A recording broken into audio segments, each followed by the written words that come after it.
Buenos días chicos, hoy día en la clase de zoología vamos a ver ahora la segunda parte de nidarios, abriendo ahora como tema ya el segundo trimestre. Vamos a ver su clasificación. Dentro de la clasificación de los nidarios encontramos 8 clases diferentes conocidas como los hexacorales, los octacorales, los mixozoos, esquifozoos, hidrozoos, estaurozoos, misozoos, cubozoos y polipodiozoos. Todos estos clados se agrupan en 3 subfilos, que significa que tienen más divisiones cada uno de ellos. Y acá vemos un ejemplo de una medusa, que es una especie. Vamos primero ahora con los antozoos, los principales. Antozoos es un filo dentro de Filonidaria que presenta especies como anémonas, plumas de mar o incluso lirios de mar. Estos animales se caracterizan por permanecer sésiles a un sustrato gran parte de su vida. ¿Qué significa sésiles? Que no van a tener movimiento, van a permanecer perennes en un lugar fijado en su vida, en su hábitat. Existen más de 6.000 especies dentro de este clado. Y acá tenemos un ejemplo. Una especie de antozoo sésil en una superficie plana del mar. Ahora vemos con las medusas. Las medusas, o también llamado medusozoa o medusozoos, es el subfilo dentro de los nidarios que engloba todas las medusas verdaderas. Dentro de este clado encontramos más de 3.500 especies de cubozoos, esquifozoos, estaurozoos o hidrozoos. Se caracterizan por presentar especies libres gracias a contracciones de su cuerpo. Ahora, un detalle de las hidrozoos. Las hidrozoos son medusas que van a nacer a partir de un género llamado de las hidras, que son pólipos que al momento de crecer en forma adulta va a liberar esporas. Estas esporas van a formar a la medusa. Pero eso vamos a ver ahora en la etapa de reproducción. Y tenemos endoctinozoos, que agrupa dos clases de nidarios únicamente parasitarios, que significa que son microscópicos, igual como si fueran, al igual que algunas, por ejemplo, bacterias, la mayoría de bacterias, o también algunas hongos, o levaduras, o también algunos protozoarios, un paramecium, un euglena, etcétera. También acá, también hay en los nidarios, también hay parásitos. Entonces, una de las clases engloba la gran mayoría de las especies y se conocen como mixozoos, y la otra clase conocida como Pilopodizoa, que solo presenta una única especie en su interior. Y acá vemos una imagen de una microscopía. Acá estamos viendo ejemplos de hedonizozoos parasitarios. Ahora tenemos una taxonomía fundamental básica. El reino metazoos. El subreino eumetazoos, ¿qué significa? Eucariotas. Subreino eumetazoos son seres vivos eucariotas, que es el subreino más amplio de todos. Rama, las radiatas.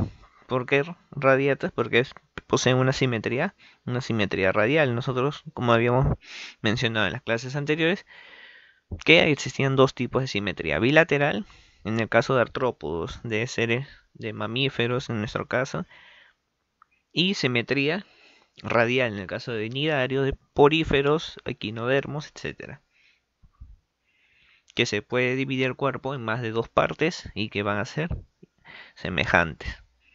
Y el filo nidaria, lo que estamos viendo ahorita. Reproducción. La reproducción de los nidarios puede ser sexual en algunas especies o también asexual. La reproducción asexual es por gemación, se produce como en los equinodermos, como es por ejemplo las estrellas de mar. Para que pueda existir la reproducción asexual en estos animales tienen de fragmentarse el cuerpo, y de ese trozo del cuerpo puede dar un lugar a un nuevo individuo idéntico. ¿Qué significa?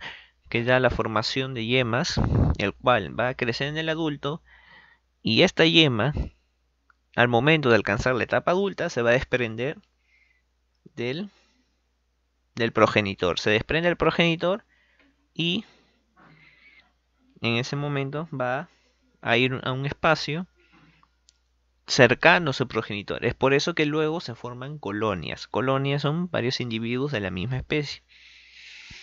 Entonces, en el caso de la reproducción sexual, en la mayoría de las especies existe el sexo masculino y el femenino por separado.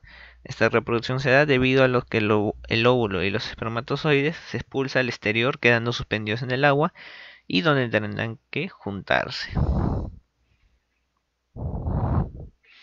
La mayoría son animales ovíparos, por lo que ponen huevos de los que nacerán las crías. Al nacer presentarán un estado larvario, por lo que estos animales tienen un desarrollo indirecto. Por ejemplo, acá vemos los gametos masculinos, los gametos femeninos. En el caso del óvulo y los espermatozoides, al momento de ser soltados en el hábitat del agua, estos van a dirigirse hacia los gametos necesarios para producir el nuevo ser.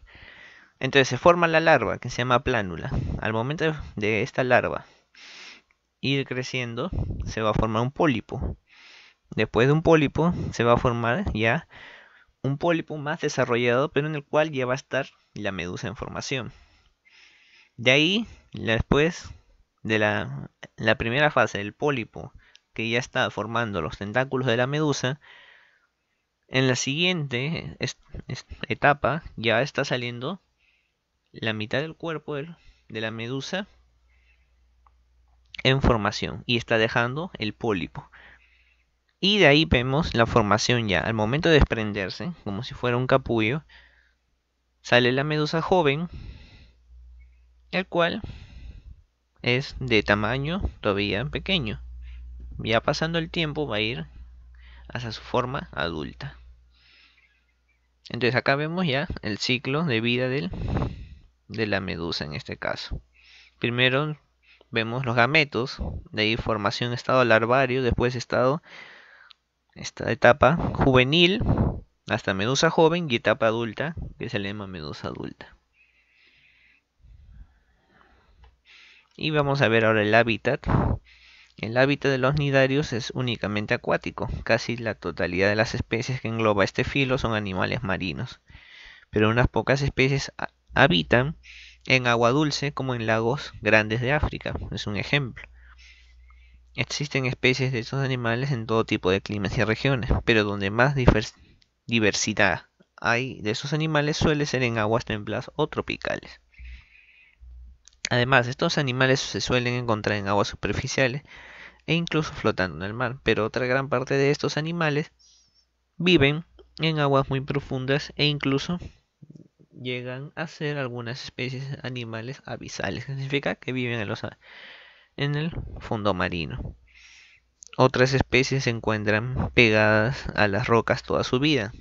Significa las especies sésiles, que no tienen movimiento y que solamente van a poder adquirir sus alimentos captando, gracias a las corrientes de agua, el alimento que esté en cercanía a ellos. Con los tentáculos, en el caso de las hidras, con los tentáculos van a adquirir los alimentos. Como es el caso también de los corales, esponjas o anemonas de mar.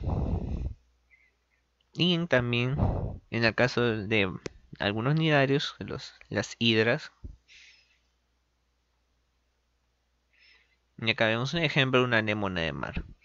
Un animal sésil en la superficie del fondo marino, el cual sus tentáculos va a permitir capturar el alimento que esté cercano a él. Espero que hayan podido entender la clase de hoy día de nidarios y nos vemos en la siguiente semana. Gracias.